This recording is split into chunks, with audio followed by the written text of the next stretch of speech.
En la lección 25 vamos a estudiar la caracterización funcional de los casquillos de deslizamiento y los rodamientos. Los objetivos de esta lección son dos. En primer lugar, caracterizar funcionalmente diferentes elementos de sustentación, ya sean los casquillos de deslizamiento o los cojinetes de rodamiento. Al mismo tiempo, relacionar conceptos clave de su funcionalidad, como son la presión y la velocidad, las fuerzas de tipo radial o axial, y cómo influyen todos estos factores para seleccionar un tipo de rodamiento u otro. Los criterios generales son aquellos que son comunes tanto a cojinetes de deslizamiento como a casquillos de rodamiento a la hora de seleccionar uno. A la hora de elegir entre uno y otro, cada diseñador debe encontrar previamente la respuesta a las siguientes preguntas. Por un lado, ¿cuál es la carga que soporta el elemento portante? Y por otro lado, ¿cuál es la velocidad de giro del sistema mecánico?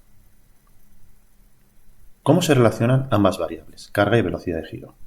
Es decir, ¿qué potencia se quiere transmitir?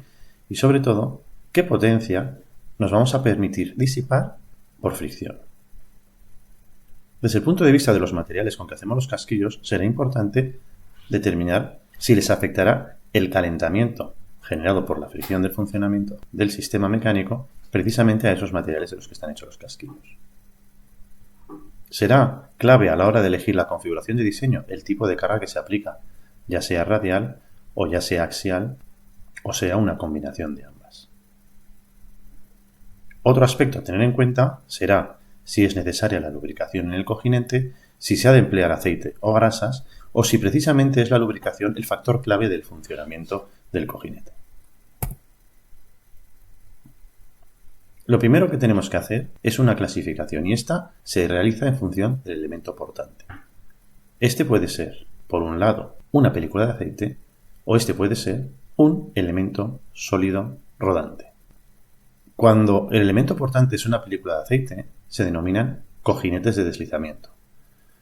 Desde el punto de vista de los materiales, estos pueden ser metálicos o no metálicos, destacando entre los no metálicos los cerámicos para muy altas prestaciones desde el punto de vista térmico y los poliméricos desde el punto de vista de la economía y del bajo coeficiente de fricción, pero siempre y cuando que estemos hablando de aplicaciones de baja carga.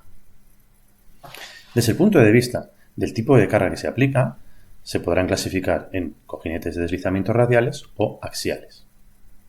Desde el punto de vista de la configuración geométrica, hablaremos de casquillos sólidos o de casquillos partidos, es decir, que se montan en dos piezas o más.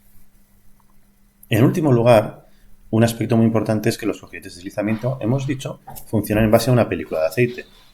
En este caso, hemos dicho que uno de los factores clave del funcionamiento de los cojinetes de deslizamiento es el tipo de lubricación. En función de esto, nosotros vamos a encontrar tres tipos de cojinetes de deslizamiento. Aquellos que trabajan en bajas velocidades y por lo tanto llevan una lubricación hidrostática. Aquellos que trabajan a muy altas velocidades y por lo tanto llevan una lubricación hidrodinámica. Y aquellos que trabajan en unas condiciones de, pues vamos a decir, no mantenimiento a lo largo de la vida del funcionamiento del casquillo y por tanto son autolubricantes. De tal manera que esta propiedad dura lo que dura el material.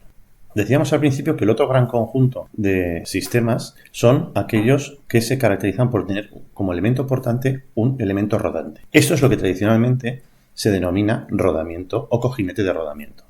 Los cojinetes de rodamiento se van a clasificar fundamentalmente por la forma que tiene el elemento rodante.